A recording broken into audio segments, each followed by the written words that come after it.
Hi, Smirconishers. Welcome back to smirconish.com. This is the editor's report, and as you know, I'm your editor, Gili.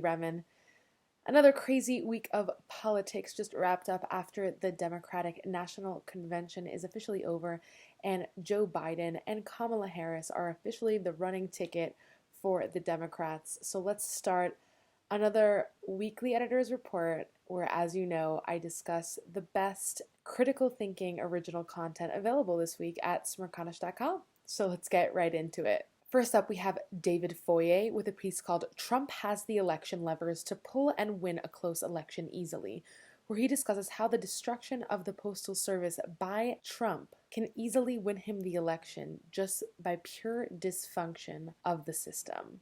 Then we have Richard Rosenblum with a piece called A Sane Plan for Remote Voting, where he actually takes a different approach and says that there is a really good way on how to safely vote this election, and we just need to plan ahead of time and get everybody on board in order to do it safely. Then we have Sean Skidmore with a piece called Beware the Narrative. Nixon was re-elected, where he discusses the comparisons between this election and past elections and what's similar, what's not so similar, and how we can proceed as a nation. Next up, we have Neha Mukherjee. You probably know that name very well by now because she was the past editor last year before me. She wrote a piece for Critical Thinking titled, To Survive COVID-19, We Need Vaccine Diplomacy. And this is actually a very pertinent subject right now because basically what Neha is discussing in this piece and what she's arguing for is that countries and medical teams and medical institutions in those countries need to work together financially and, more importantly, informationally, because information on this coronavirus is very important, that everybody be on the same page internationally so that they can work together to solve it, because only cooperation will speed up any efforts to solve this pandemic. And you also probably heard that she has a piece at The Inquirer. So don't forget to check out both her Critical Thinking smirconish.com piece and her really relevant piece on Kamala Harris's name pronunciation at The Inquirer, at the Philadelphia Inquirer, which is like so cool.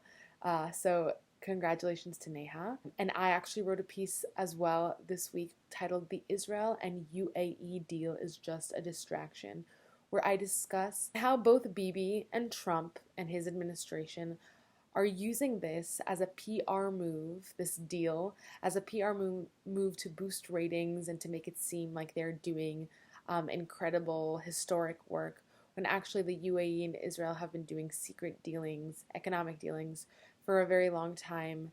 And basically I question why now? Why announce it now? Why go into it now? Why is the UAE and Israel suddenly making things public? So make sure to check that piece out.